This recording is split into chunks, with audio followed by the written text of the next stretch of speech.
Welcome to Split Reels, a podcast where we dive deep into the world of movies. I'm Brody. With me always is Nate. What? How are you doing this holiday season here, Nate? It has been nice. We are starting to do the decorations around the house. The kids are getting excited. That's it. How about you? Good. I mean, same thing, no kids. Christmas decorations are up. And yeah, we're ready for the holiday season. How many trees do you have again, Brody? 1, 2, 3, 4. 4. 4? Yeah, 4. For one real tree, couple fake ones, various sizes, but 4 trees. 4 trees. How big are some of them? Well, we got 9-foot real tree, 7.5-foot fake tree, and then 4-foot tree. Where do you put your Christmas gifts? Under the real tree. What are the other trees there for? Okay, well, since we remodeled the kitchen, we now have a kitchen tree. Oh, nice. You need the kitchen tree. We had enough ornaments, since we've been collecting ornaments over the years, to have dedicated food and drink tree. Oh, food and drink tree. The kitchen tree is all food, all drinks, cocktails. Wow, nice. Food, hot dogs, popcorn, sushi. Hot dogs. Yeah, we got hot dog ornament. Got the glizzy ornament up there? It's a Chicago dog. Ooh, I do love a good Chicago dog. Leaving that sesame seed bun with some tomatoes on there. A little bit of pepperoncini.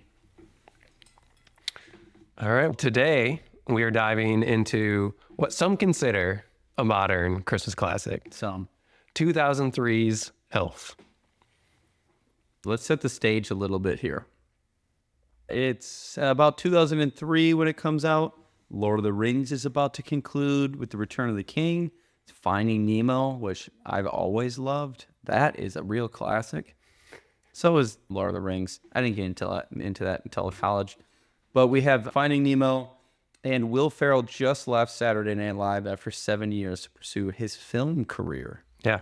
And Elf, this was actually like his first leading role in a major film.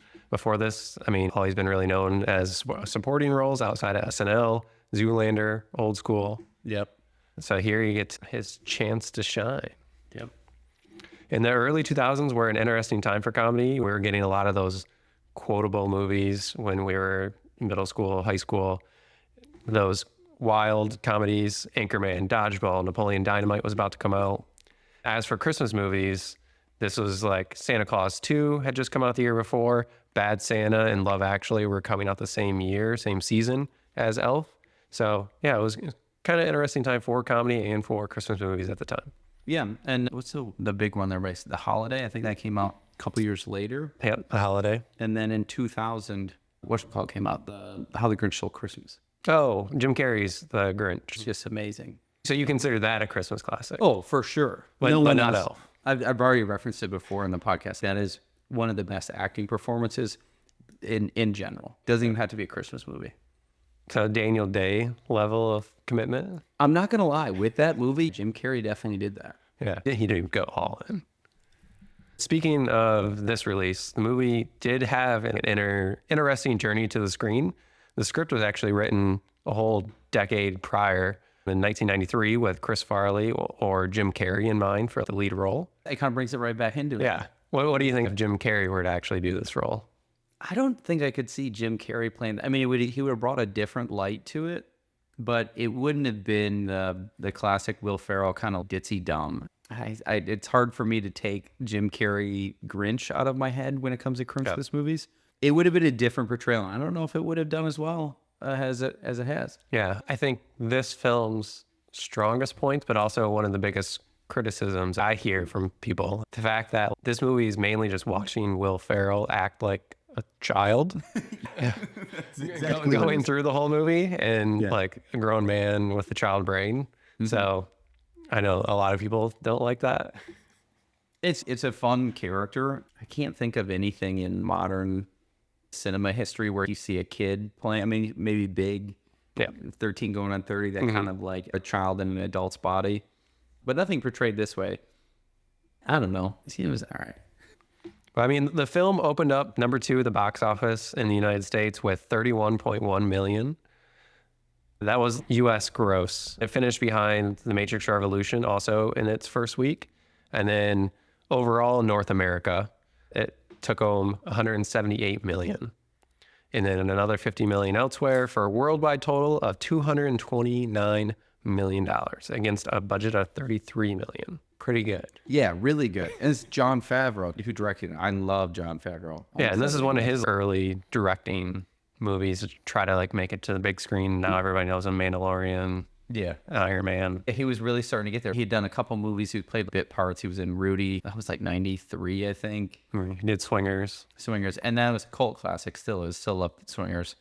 But he wasn't shown as like an amazing actor at this point. Nothing's in his docket yet of being like, oh, wow, he's really done a lot. I think.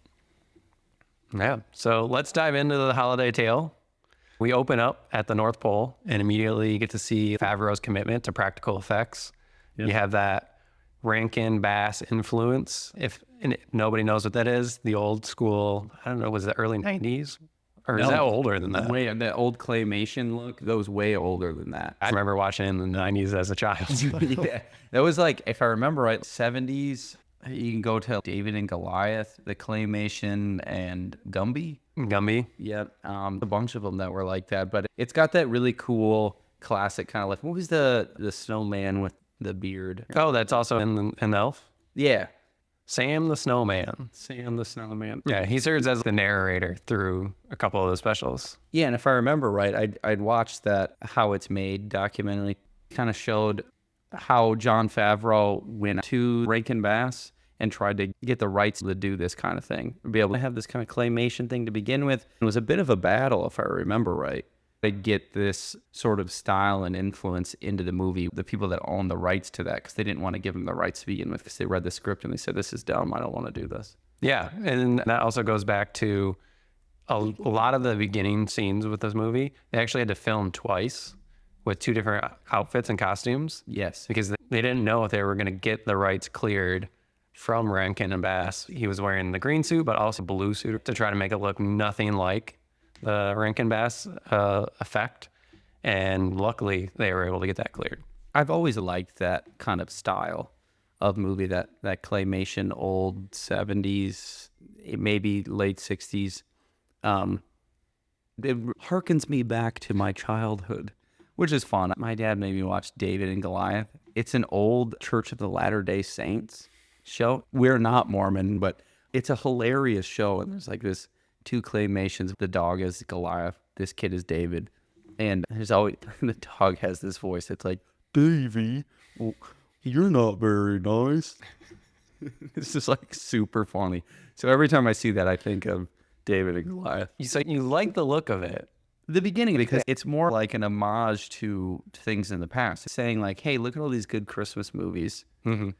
And let's take a little bit from that and try to make this thing a good movie. And I was happy to see that Favreau had that commitment to practical effects because it looks really good. It holds up to this day. Yeah. I think all practical effects always hold up a lot longer than shitty digital ones. I agree. And it's more fun for me to see a practical effect and say like, oh, I know that's an effect. Rather than being like, oh, that's shitty old digital technology. They try to hide it. It might have looked good in 2000, but now it looks like trash. Mm-hmm. Curious to see how other movies will hold up that use digital effects all the time now. Also through the practical effects, we get to see how they actually filmed Will Ferrell with all these elves. They built 2 complete sets of every setting. They just used forced perspective. So I love that. Yeah, one normal size, one a third the size. Did a lot of comping and stuff. Yep. Pretty cool. We get to see fast forward through Buddy's life, like how he got to the North Pole, and then how he kind of became the elf that he is. Understand quickly, he's not a good elf. Yeah, he's not like a bad dude. He's just not good at all the things that elves are normally good at. Right, because he's got big hands. The dude's big to begin with. Like, Will Ferrell's like 6'3", I think. He's a tall guy. Mm-hmm. I don't want to jump over the nice cameo that's in this. What, of a Papa Elf? No, not Papa Elf. Ralphie is in this. Oh, wait. From A Christmas Story, yeah. He's basically like the warden. He's in a red suit with buttons. Oh, is he the one that has the clipboard and stuff? Yeah, exactly. Ralphie's in this, and they specifically asked for him to do it so they could have that kind of cameo appearance because Christmas Story is a classic movie. I mean, there's so many tips of the hat everywhere throughout this movie. Right away when they're talking about different types of elves, the Keebler elves light their tree on fire when they're trying to bake in it. Yeah, and they make fun of it too. Like when the dry season, you gotta watch out. It's really funny. Yeah, the entire thing is like these little homages. You get all the Rankin and Bass, like stop motion animals, the puffin, the narwhal, the snowman. Yep. None of that was CG. That was all stop motion, hand claymation, like old school style. It's fun to see that kind of stuff, man. People putting in work to do that and seeing the animators really fall in love with it. That's fun. And I'm surprised like Favreau was able to do that as an early director, not really having established himself, has a newer cast. So, Yeah. like I said, we get to see Buddy established as a human raised by elves, Bob Newhart as Pup Elf. I think it's great casting. I do too. Yeah. He's got that voice that's just like Yeah. calming. It's like, well, then we did this. And then, and he had the big bed and then there was kind of a toilet and he had issues. It's very calming. Like, yeah, the world's ending. That's fine. And then Buddy learns that he was actually raised by elves and he actually is a human. It's the inciting incident. And as a literary device, his biological father, Walter, is alive, living in New York, and this revelation propels him to like leave the North Pole, venture to New York, try to find his father, and that like sets up the main conflict for the movie. Right. However, plot twist, his dad is on the naughty list. Exactly. His dad's on the naughty list. And it's a good casting when you think of it in that sense. Like, oh, we put him on the naughty list because James Caan is not at all who I thought would be in this movie. And he didn't want to be. I don't No, think. he didn't want to be. It wasn't until they said like you will be the emotional rock or center of the movie, and that kind of got him interested in doing a family film. Because all I can think of him in the casting is seeing Sonny and being like, this dude Fucking kill you. Yeah, exactly. Like, what? And you can tell that through his whole performance in this movie that he's uncomfortable. Mm-hmm. He's never like, oh, I feel good about this scene. Just the way he talks, he doesn't really like doing this at all. I think it plays into that character really well of the type of dad he's supposed to be, for sure. Yeah, and then, I mean, when he learns that he's human, leaves for New York, that's when I think the movie really kicks into gear. The beginning of the movie is all exposition, catching you up to what this world actually is. As he heads to New York, this is where Ferrell really committed. When they get to New York, all those scenes of him running around Manhattan, that's actual New York traffic, actual New York people. They just did guerrilla style filming. They didn't even get permits, if I remember right. Yeah, they're just like, fuck it, we're going. Which that is exactly what Will Ferrell's good at, is improv. And he can throw himself into a character and just be like, I'm going to be this guy. Yeah. There was actually a number of traffic accidents that happened because people were driving by and they were like, oh my God, that's Will Ferrell. What are they doing? Boom, smack into the car in front of them because they were just filming on the street without a permit. Then we get the introduction of his dad, Walter, and then he gets kicked out of the office. The security guard that kicks him out is like, go to Gimbel's. Yeah. And then that's where he ends up going.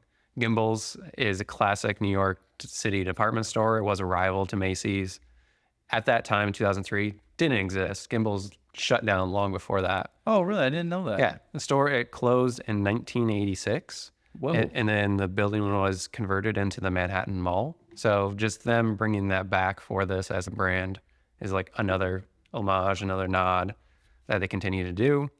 You can look at the same way that Denis Villeneuve takes Atari and some of the old brands that he had in Blade Runner and shows it that way too. Oh, really? Yeah, because those, I mean, they do exist, like Sega and Atari and all those things, but not in the same sense. He made them look like they were big, and I didn't know that about Gimbels. That's a fun little... Yeah, it's a fun nod to the classic New York business. If it had survived into the millennia, would have never picked it up. Yeah, so that's where Buddy goes, and he has another small montage through the mall of him just bumbling about. Do you believe it's these scenes that people are annoyed of him just acting like an idiot? I don't know. If you're asking for my opinion, I don't know if it's that specific scene. It's more of just the whole thing in general. Each scene is funny because I find Will Ferrell absolutely hilarious. Anything he does, I will laugh at. It's hard to find a specific thing that makes him in. It's just not what you expect out of a Christmas movie, in my opinion. Spoiler alert, I don't like the movie. And that's why it is a modern Christmas classic. Right. You have to do so many, like you're talking about tipping the hat to all these movies beforehand. Just do your own thing. I mean, you don't have to do that. I just think it's a fun little. It is, but it's more of saying like, look at this. This is a good movie. This is a good movie. This is a good movie. And this is, I'm being a total dick here about it because I do enjoy Jon Favreau and I like all the homages that have been put in this movie. It doesn't hit the same way. Hey, I mean, I don't know if this is like also what I thought about There Will Be Blood. No.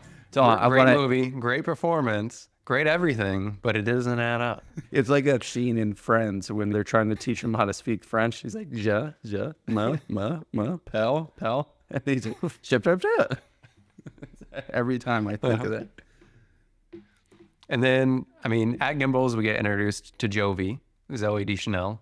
She was also a newcomer, helped launch Deschanel's career into bigger roles, eventually leading to her signature role as Jess in New Girl. Yes, which I love that show. New Girl's hilarious. It is weird to see Zoe. Is it Deschanel or Deschanel? It might be Deschanel. Zoe D is per go with. It's weird to see her without her classic fringe and dark hair. Yeah, it is weird to see her as blonde. She's not blonde. That's very, very awkward. It's not like a bad look. And then, I mean, Buddy stays up all night at Gimbals doing all the decorating, and he stumbles into the women's locker room. As a child brain, he doesn't know. Sure.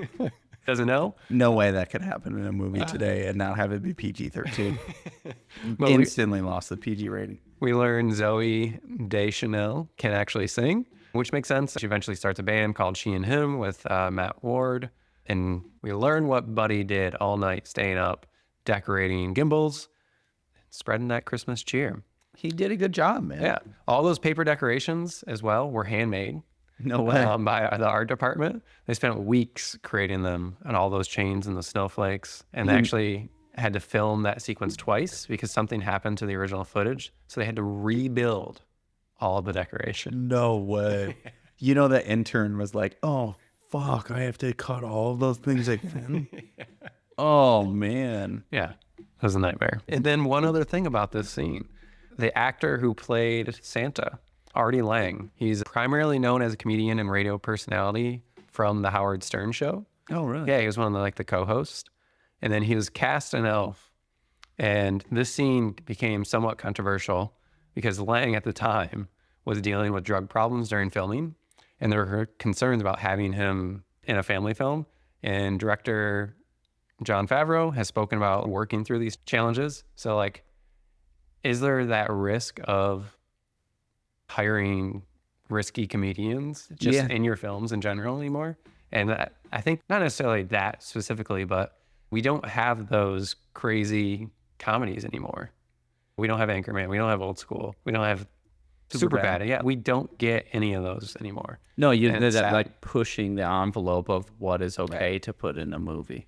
And if we ever were to get those, they'd go straight to Netflix. They probably would go straight to, and honestly, they would probably categorize it as pornography because I don't know how much further you can go with saying stuff without being just like a total dick. Yes, there's things in modern comedy that you can say that are going to make it sound bad, but you don't need to go that far in comedy. Mm-hmm. I still miss those comedies. Superbad when it came out perfect time when I was in high school. Yeah, I watched this so many times. Yeah, of course. Superbad was great. Old School, Anchorman, Knocked Up, like those classic Judd Apatow movies of comedy. And that's what was like Will Ferrell's bread and butter, let's be honest. Yeah. So to see him depart and go to a family movie, very different. But if you look at all the movies he's done since then, he's done so many family movies. Kicking and Screaming, all kinds of stuff. So, but to go back on to having the idea of a questionable comedian or actor in a movie, you can look at Jaws. When Spielberg was doing that, the captain of the boat, he was a massive alcoholic, like to the point where they couldn't film scenes because he was so drunk. So, I mean, it's kind of like a thing that's always happened in cinema. There's somebody in there that is pushing the envelope a little too far.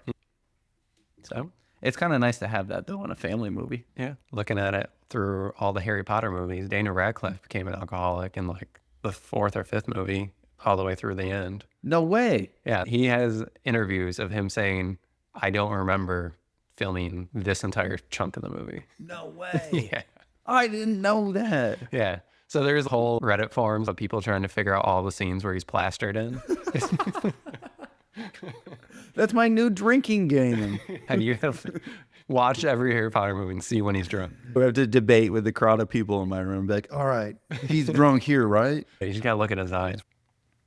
Anyways, going back to Elf, then we get to see Walter brings Buddy to the pediatrician that Walter knows. And Jon Favreau plays the pediatrician. Cameo there. Yeah. Kind of refrain from popping up in a small role. I feel like he always throws himself in everything. That's a classic Hitchcock move, man. Mm-hmm. Again, with the homages.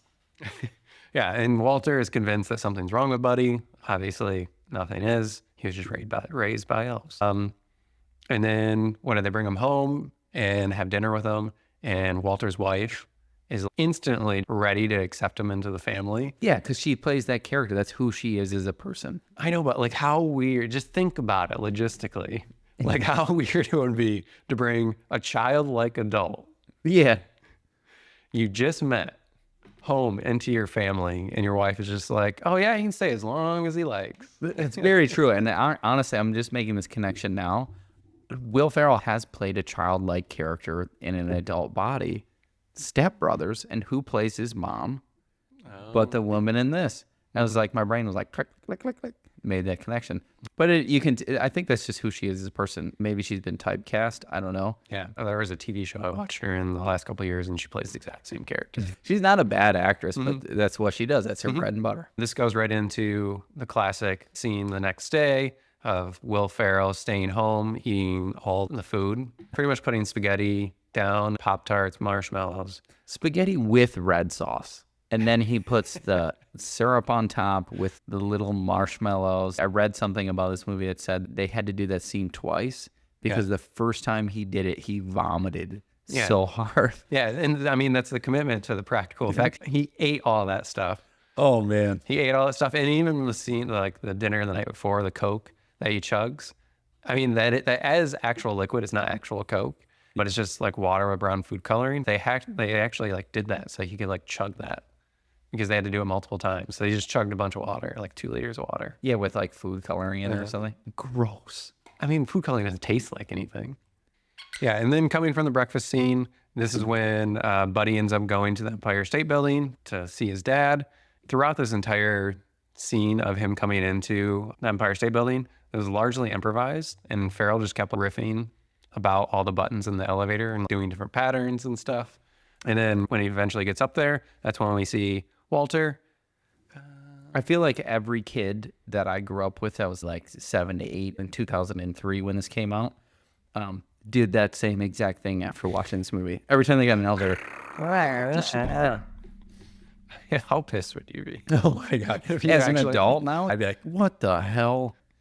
But you can get it every once in a while. I get that in that mood where I just want to like hit all the buttons. Mm-hmm.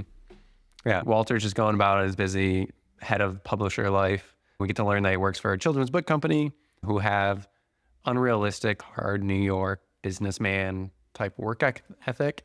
Yep. I mean, he's working on Christmas Eve right now. Yeah, and they expect him to do it. I think there's a line that's saying, well, tomorrow's Christmas Eve. And he's like, well, what do you want to do about it? Figure it out. And then he's trying to work, can't keep working with Buddy around him, eventually sends him down to the mailroom. Yes, which is a great scene. Yeah. I mean, this entire scene is pretty iconic.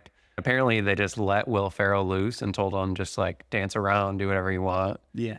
And the guy that plays like the mailroom guy said they did like 20 takes because Will Ferrell just kept coming up with different dance moves. If you listen in that scene too, the guy, when they're sitting on the 2 mail carts next to each other, and he's like, yeah, man, I'm 26 and I don't know what to do with my life. And I thought to myself, 26? Yeah, that's the most unrealistic.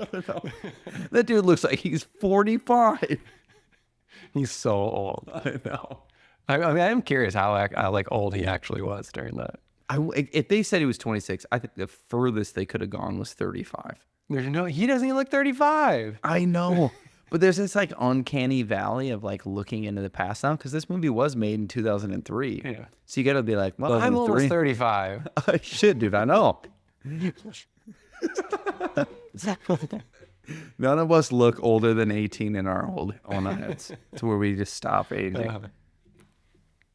And then the whole coffee drinking scene coming up here, that was all improvised. They kept bringing Farrell more and more cups of coffee that he was drinking. And I guess like that he was just super jittery all day during filming the scene. Oh, I bet, because he just kept drinking coffee. I would have been like,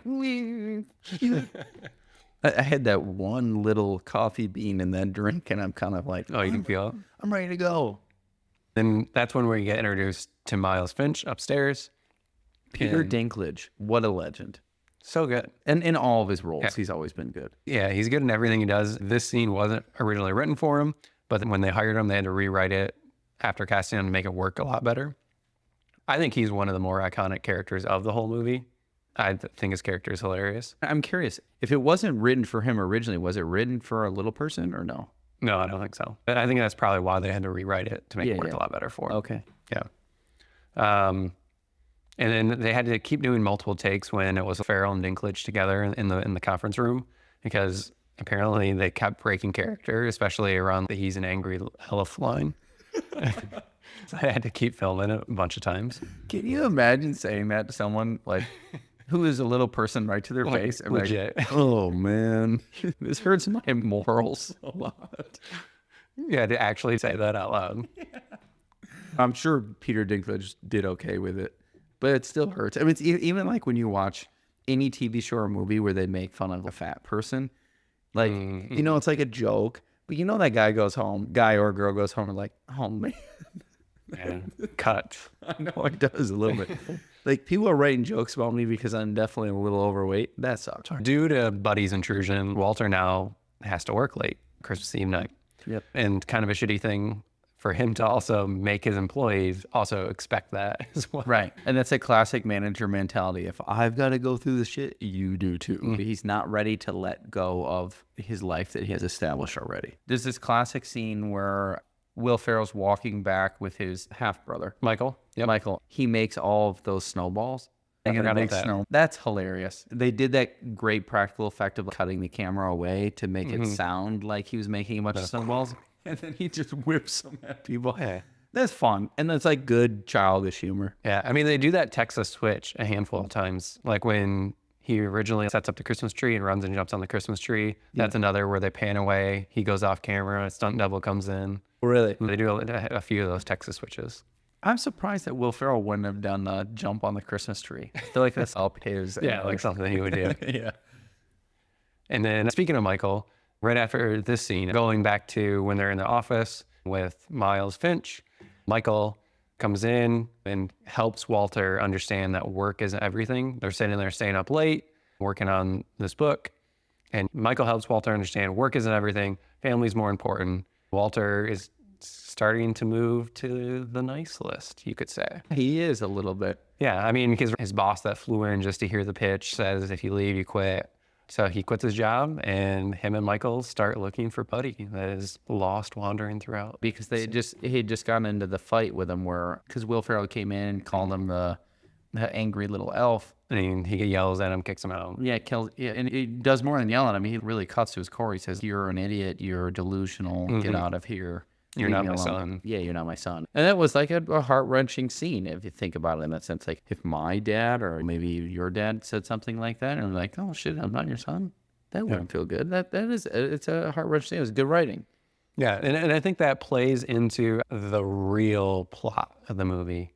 I watched How Movies Are Made on Netflix, and that's a documentary that goes into some of the behind-the-scenes challenges of some movies. They did one on Elf, and they had the screenwriter of the movie who wrote the movie back in '93. It was a lot darker at the time. Oh, really? And then now 10 years later, all these changes happened. It's finally about to be made into a movie, and they bring in Will Ferrell. The core of the movie, as the screenwriter said, is he didn't have a great relationship with his dad. This movie is about a boy trying to find his dad. That's the core of the whole film, trying to find your family. Yeah, I like that. But I have to say, if you were the screenwriter of this movie and you saw it turned into comedic role, I'd be like, oh, it almost diminishes my experience. Unless he wrote it comedically. I mean, he originally still wanted Chris Farley or Jim Carrey, so it still was. It had to be a comedy. little bit of comedy. That makes sense. And then, as Buddy is kicked out, walking through Central Park, that's when the third act crisis with Santa crashing into Central Park occurs. And that's where things kick in to drive the movie home. Yeah. So Santa's sleigh crashes in Central Park because of the lack of Christmas spirit. Right, of course. And it creates that final obstacle that everyone needs to overcome. I did have to throw in a little bit of a plot hole here. Yeah. This is talking deep to somebody, but if Christmas spirit was the thing that drove the sleigh, and Santa can live forever, right? Yep. Let's take these as my two premises. If P, then Q. Q, therefore R. We're going to go classic Greek logic. If P, Santa can live forever. Q, the sleigh only runs on faith in Santa. How did he ever start delivering gifts to begin with? Because no one would have believed in him yet. So they would have never chicken run. and egg scenario. I know we're going deep metaphysical there, but that's all I could think about as soon as I came on. I was like, well, in the 70s, we lost all this, belief in Santa, so I couldn't do it. It's like, but what about people who didn't know about it to begin with? How'd you get that sleigh going then, Santa? What came first, chicken or the egg? I don't know. Well, let's go scientifically. It was the chicken, and then it evolved to lay eggs. All right, whatever. Okay. Sorry. No, you're good. This third act crisis that occurs, this is also kind of a classic trope that happens in a lot of Christmas movies as well.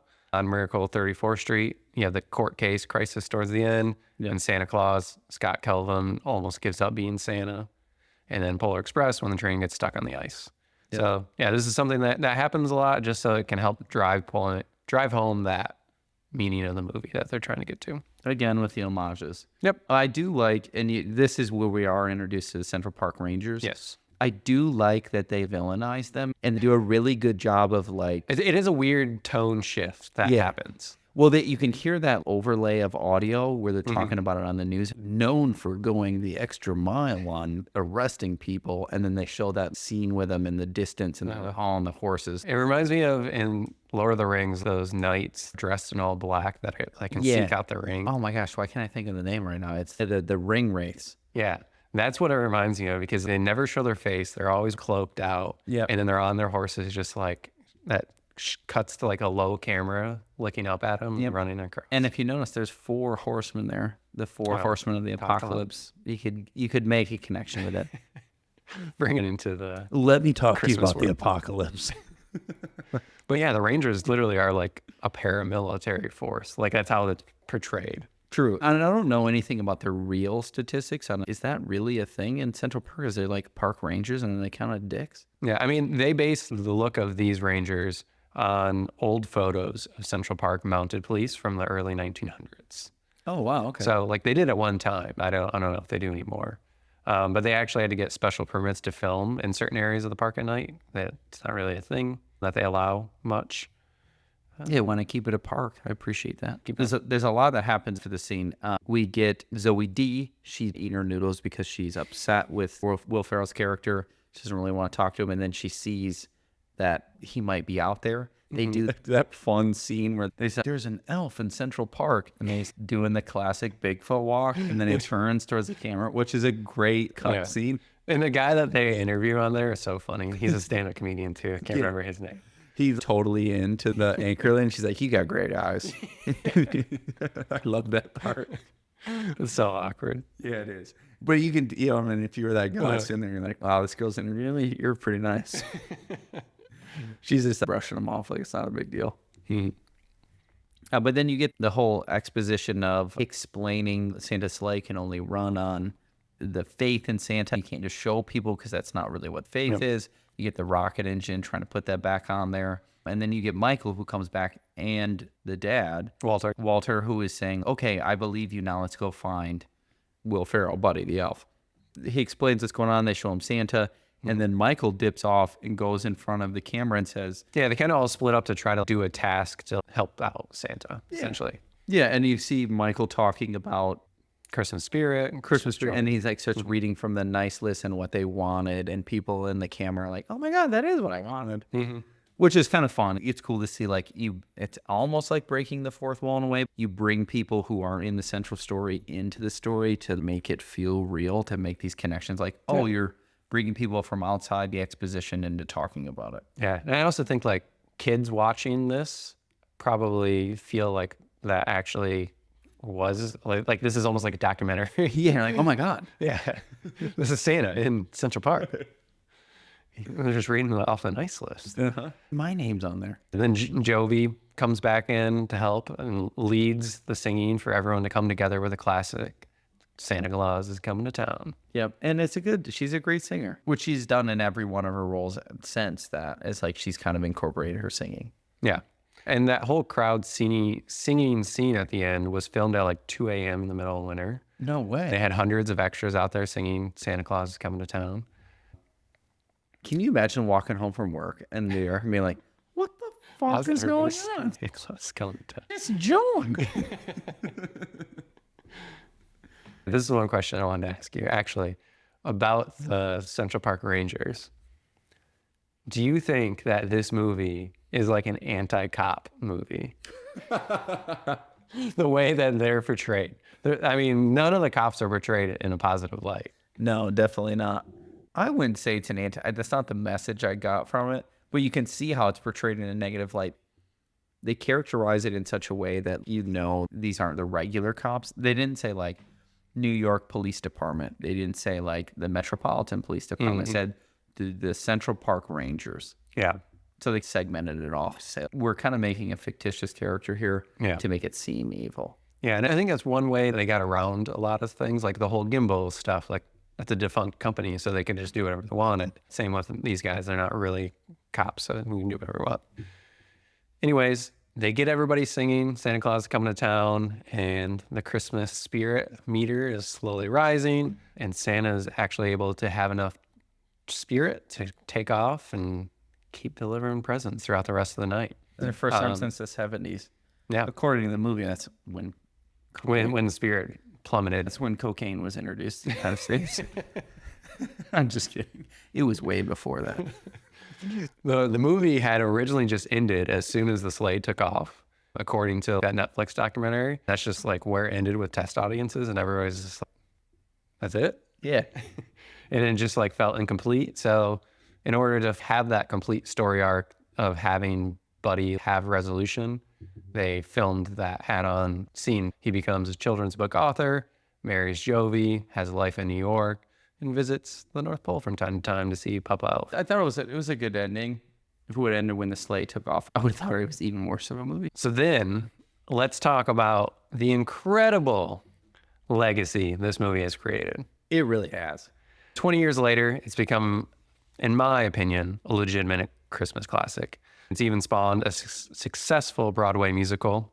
Farrell himself turned down $29 million to do a sequel because he thought it would ruin the original. In 2014, they wanted to do a sequel. I agree with his decision on that. Take my feelings of the movie aside and just say, like, let's not ruin what the original is.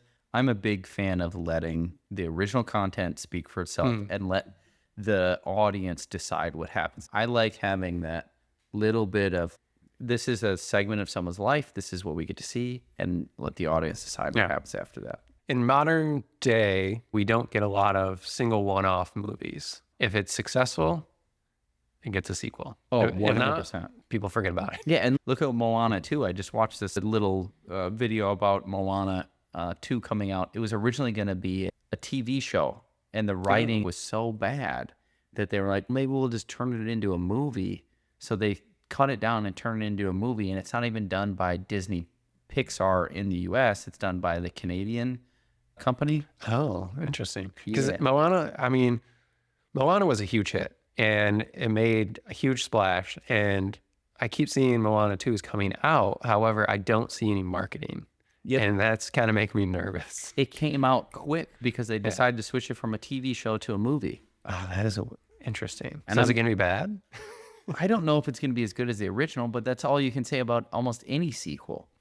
I feel like the only exception to this is another one that James Caan was in. Well, the original, The Godfather. Yeah. The second one's great, but it was filmed at the same exact time. Were all three filmed at the same time? The third one was done in the 90s. 1 and 2 were filmed at the same time, and the third one was done later. Yeah, and the third one... A lot of people don't like the third one, right? And it's not good. Yeah, the third one was brought in for just bring money in, like most sequels are. I still haven't seen a single Godfather movie. You haven't watched a single Godfather movie? Jesus Christ, Brody. There's a lot of old movies I haven't watched. I need to watch old movies. This podcast is going to change to It's just me watching old movies. Brody hasn't watched this movie yet. Watch this movie. I mean, we already did that with what? The Shining. I haven't seen The Shining. There Will Be Blood. I hadn't seen There Will Be Blood. I could go through classics if you want to do like all Hitchcock. Have you seen Psycho? I've seen Birds.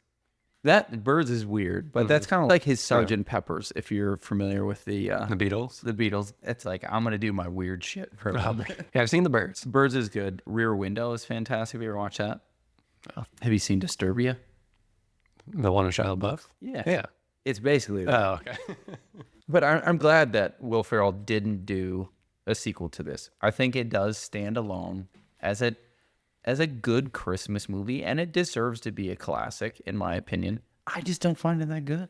Yeah. I mean, it has influence. Like you said, this movie was influenced by a bunch of movies before it. Yeah. Other cultural impacts. This movie, since it's came out, has influenced the majority of Christmas movies that followed. 100%. Yeah, and you can see its DNA and stuff like Christmas Chronicles on Netflix if you watch that. Trash. That was with Russell Crowe, right? Or not Crowe. Oh, wait, Kurt Russell. Kurt Russell. You don't like a movie? Oh. No. I thought those movies were great. No, I like Fred Claus. That was a good. I still haven't seen Fred Claus. Because that's like an That's Vince Vaughn, right? Yeah, that's like an anti-hero Christmas movie. And then there's Krampus too. I want to watch Krampus. Krampus is good, man. Yeah, and I love Adam Scott. So let's break down why this movie resonates so much with people. I really like the breakdown of like the father-son story the screenwriter originally set out to do. I think James Caan grounds those emotional scenes really well, and it feels as though Buddy finding his dad is the actual movie. So I think that's one of the big themes that revolves around this movie. And it's hard to step away from Will Ferrell as a character because you want to have that comedic relief that he provides in everything that he does. Anything he touches is almost absolute gold, comedic gold. Mm-hmm. His, I wouldn't say like slapstick comedy, but like his physical comedy is just top notch.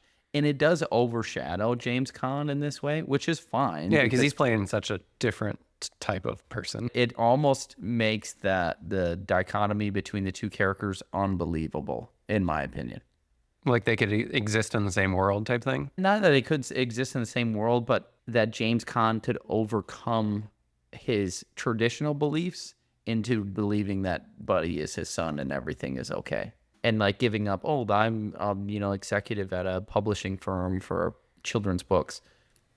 And it just kills me. And then I think that's just a casting on James Caan. I don't like that casting. Yeah. The movie also plays with the idea of adulthood versus childhood. Everyone in New York is like a jaded business person, jaded New York person that all the stereotypical New York people. Yeah. And they basically learn to embrace their inner child through Buddy. He brings that back at the end of the movie.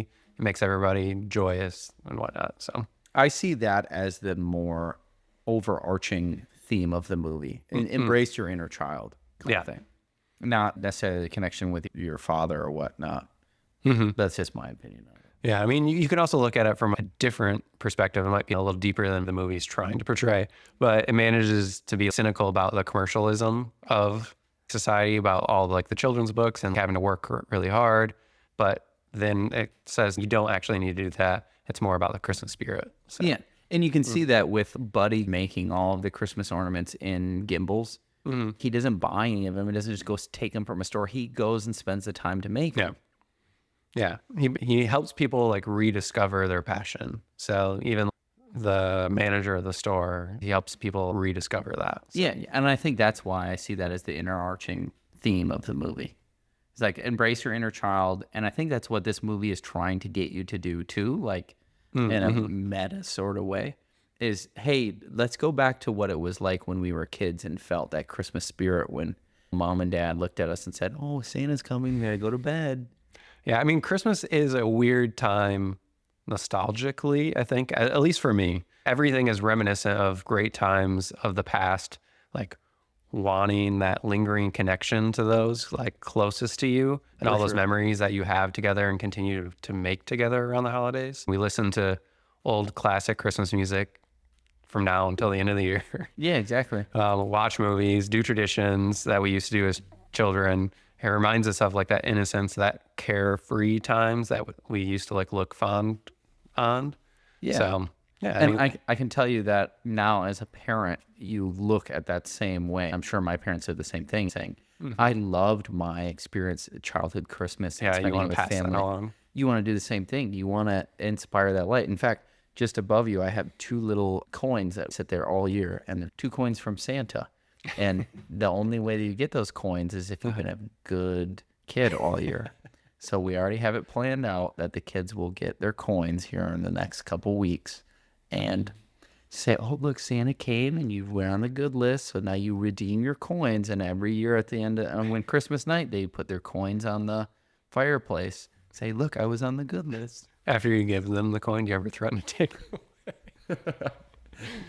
I've been back in. But I will say this: I have used the line of "Santa's watching" to a million many times. Santa's watching. Stop doing that. Stop picking your nose. I mean, even myself without children, Yeah.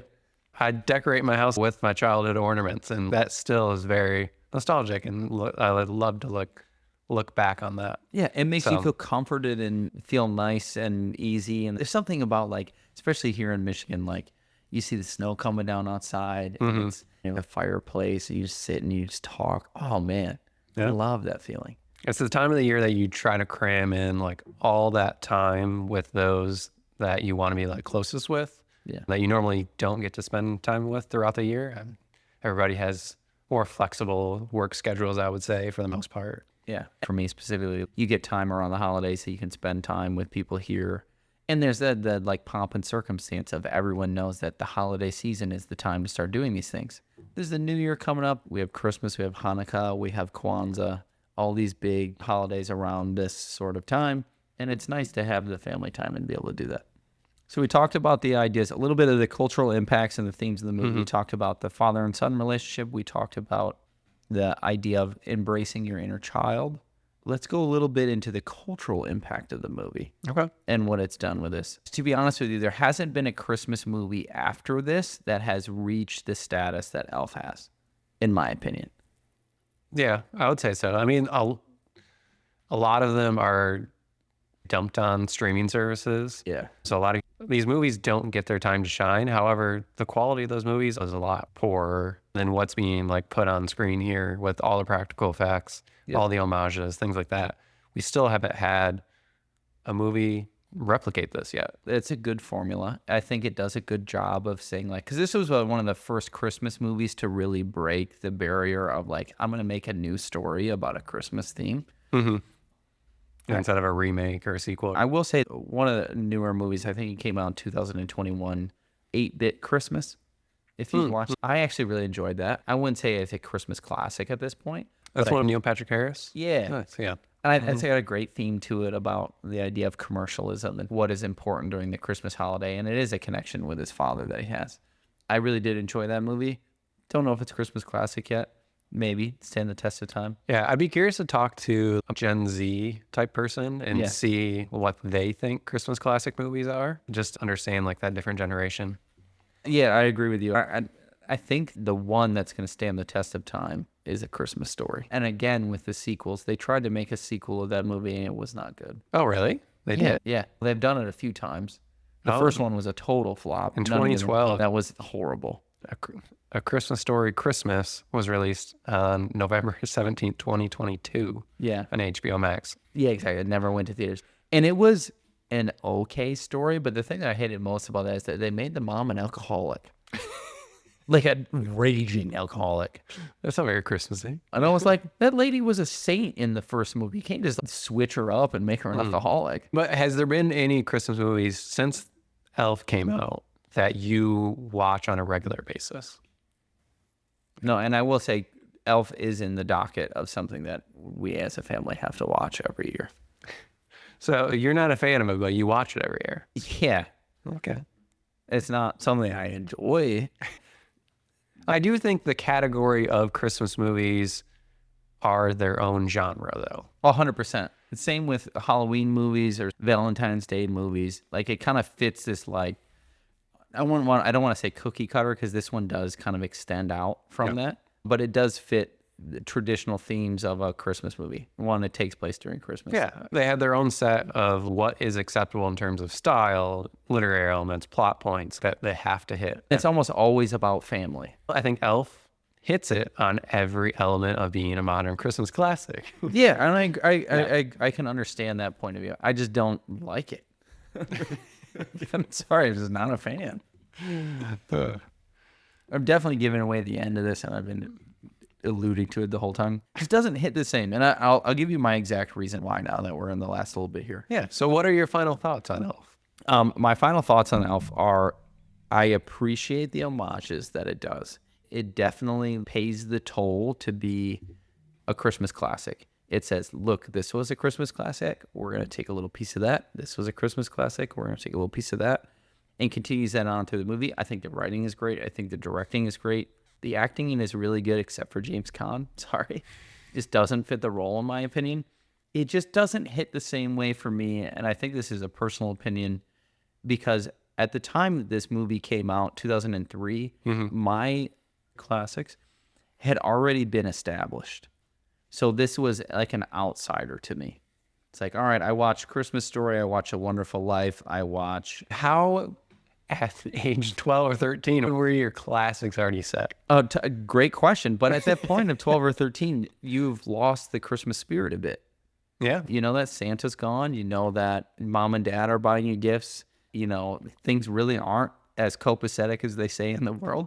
So you get to the point of like, oh, I want to bring myself back to a time where I didn't think of that. So I think of Christmas Story, Wonderful Life, Christmas Vacation, Santa Claus, like all those childhood beliefs to me. And that's a millennial saying this. So when this movie came out, I saw it more as like a bad comedy. Not to mention the fact I had a preconceived notion from Will Ferrell because, well, I hadn't seen Anchorman yet because that came out till before the next year. But I had somewhat of a preconceived notion of who Will Ferrell was because I got to see clips of Saturday Night Live and Old School and things like that. He was actually filming Old School at the same time. Was he? Wow. What a change in character he had to do there. It was hard for me to make the difference between the two. And I didn't watch this when it came out. I wasn't like, oh my God, Elf. You know? I don't remember the first time I saw this. I don't even know if it was in theaters or just on DVD or something. But what about you, Brody? What is the reason that you think that this movie stands the test of time and is a classic? Yeah. Going back to what I laid out, the Christmas classic genre of a movie, it hits on all those. And it's modern in the sense that it's starting to show its age a little bit here in the early 2000s, being 20 years ago. But I still think it looks really good. Great acting, like you said, great story, great filmmaking.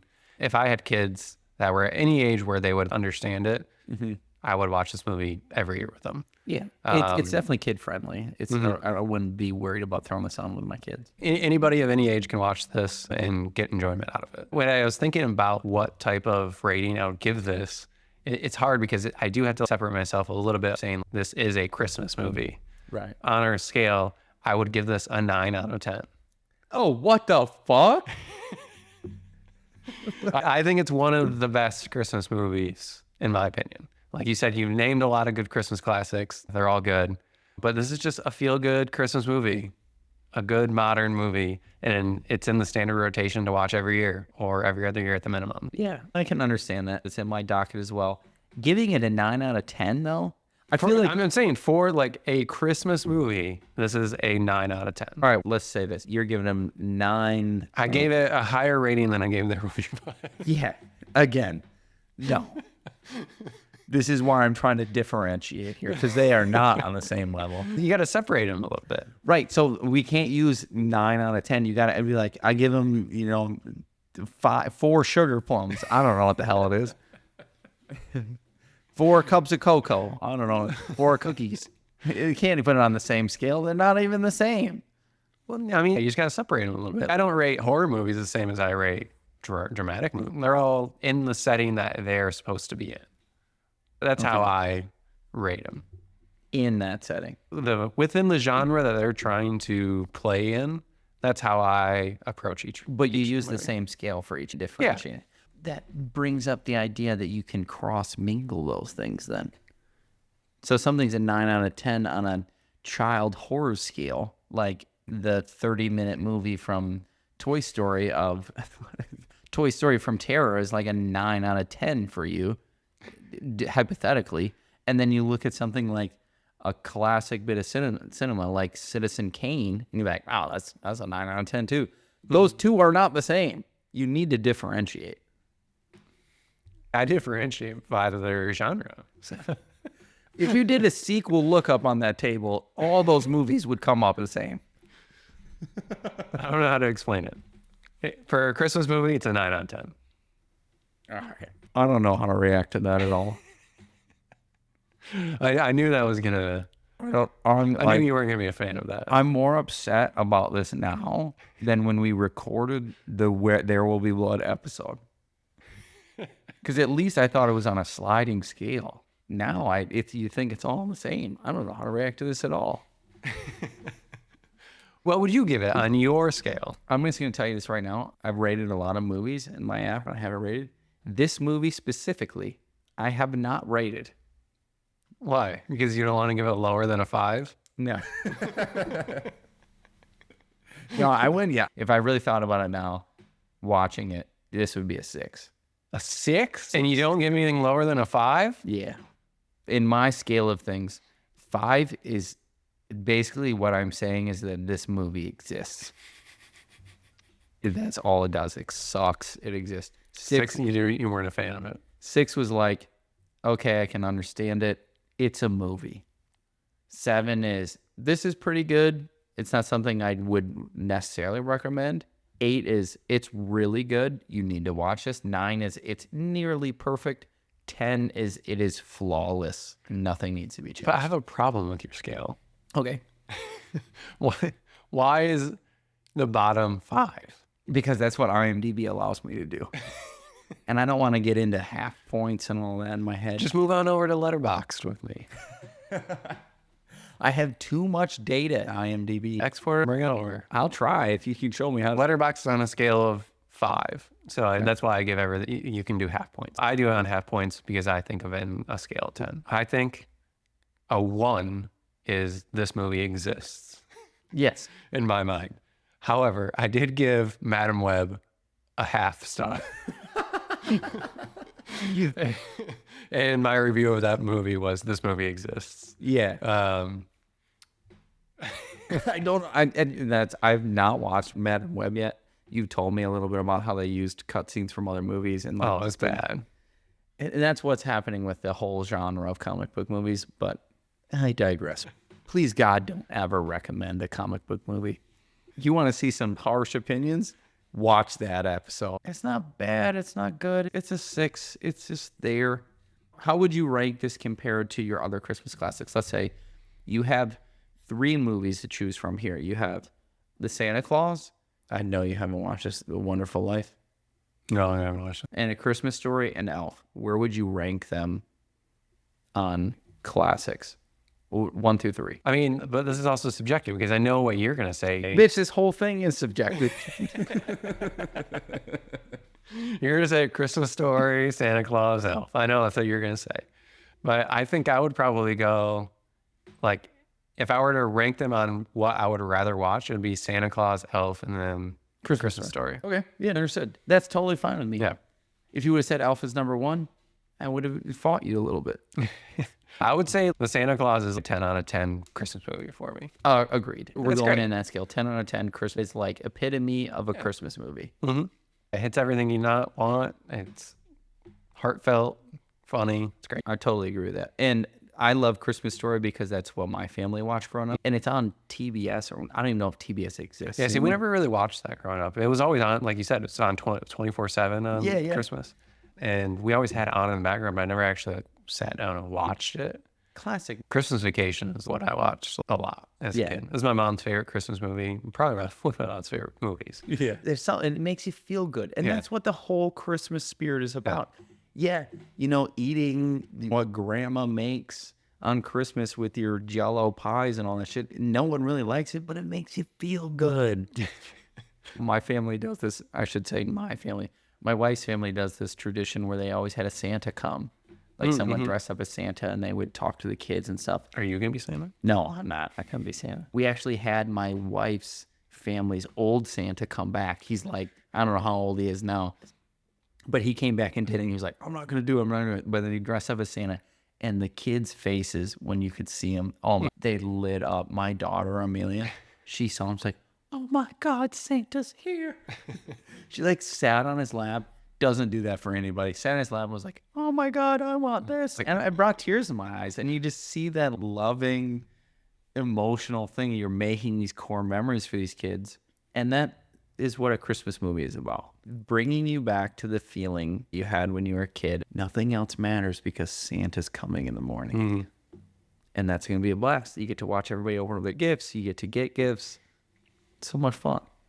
What other movies do you sit down and watch with Amelia and Beans?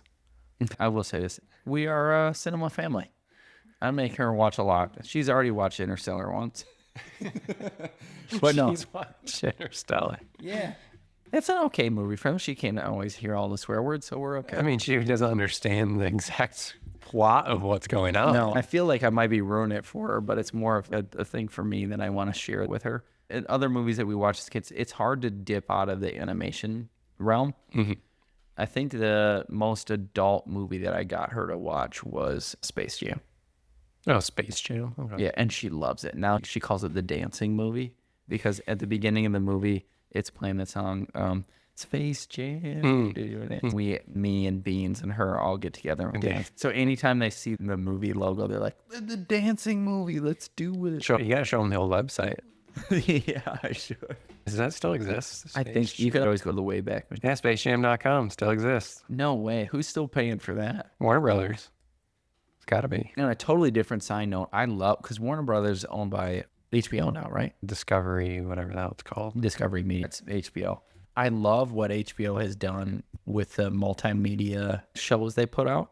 Like during Silicon Valley, they had a Pied Piper website. Oh, yeah. You could hack it and find phone numbers. Oh, really? I did this without knowing. I was so pumped about it. I found phone numbers you can call, and it was characters from the show. Oh, like, they're just things. playing things on loop. I love that bring real world into a movie and feel you immersed in it. Cloverfield? Did you ever get into that in high school? I didn't. Oh, that was such a big thing amongst my friend group. Cloverfield, I don't know if you know anything about its marketing campaign.